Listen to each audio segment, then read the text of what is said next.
Paul's teaching on free will contradicts the Schoolmen.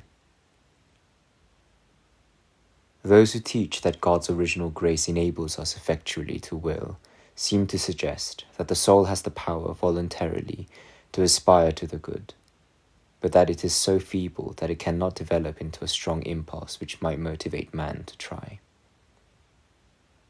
There is no doubt that the Schoolmen generally held this view, and that it came down to them from Origen and other fathers, who, considering man in his elemental nature, used Paul's words in the 7th chapter of Romans to describe him.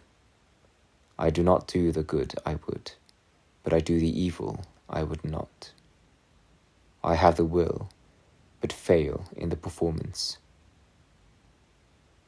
That is how they twist Paul's argument in this passage, for he is speaking of the Christian struggle, which he mentions more briefly in Galatians, referring to the inner conflict between the spirit and the flesh, which believers constantly experience.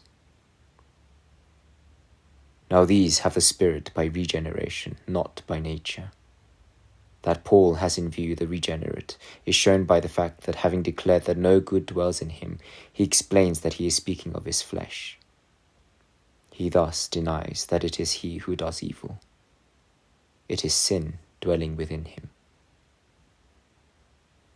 What precisely does he mean by the words, in me, that is, in my flesh?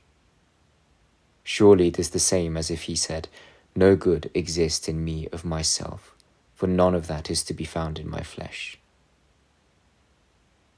Hence there follows this apology. It is not I who do evil, but sin which dwells in me. Now that applies only to believers who strive after good, with the chief part of their soul. All this is clear, moreover, from the conclusion which follows.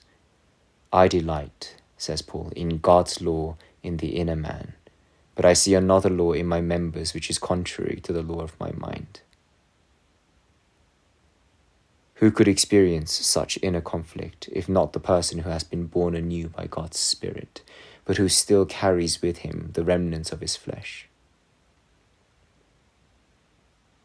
Augustine, therefore, who a few times interpreted this scripture as referring to man's nature, later retracted his explanation as wrong and inappropriate.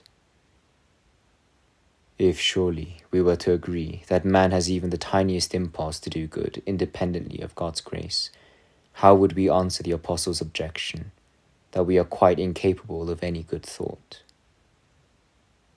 What answer would we give to the Lord who declares through Moses that everything which our heart contrives is totally evil?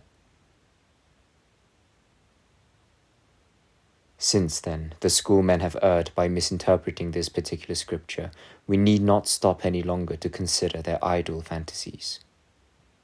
Rather, we should accept Christ's words, that whoever commits sin is the slave of sin.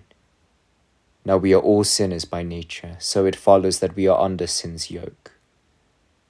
Furthermore, if everyone is held fast by slavery to sin, the will, which is the chief agency of sin, must be tightly restrained and shackled by sin's bonds.